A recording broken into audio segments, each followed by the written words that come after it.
Apostole Woluma eti ogene maka na ejiri ogene edu onye ụjọ nganga ọkụ egwu ogene apostol gị na-ebe anya ọ na-abụ oke ekwe ha oke ogene kụọ ọja daba n'ike mana ọ na-ewute asị m na aja aka atụ ọnụ na nkwue nche were ebibi jie siri n'ọkụ efuo mee banyị jie si n'ọdụ wee fuo ome nneke n'anya na nwoke a tụrụ n'ime ọ bụrụ oke ọya coronavirus ị nakwa anụ ibe na anụ anya ga-eji ụjọ ọdala enwe n'enu apọstụl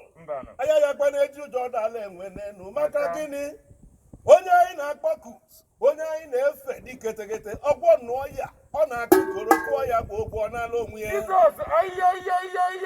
apọstụl dike ọ na-ewutekwa ewute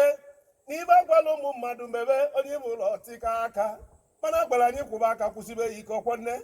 agwara anyị go hand sanitizer ịbịa bịa bịacha anya o jide nje virus ọkụgbunye ya anya apọstụl nwanne m n'elu ka ikuku mmanwụ a na-agbalụ koro ọsọ mana nkwụcha bụ ọkwa ụjọ ọkwa nnene ọ ya koro ya narịrị ma ọ chọrọ ya ma ọ chọrọ ya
Nada a ver com tu, velho.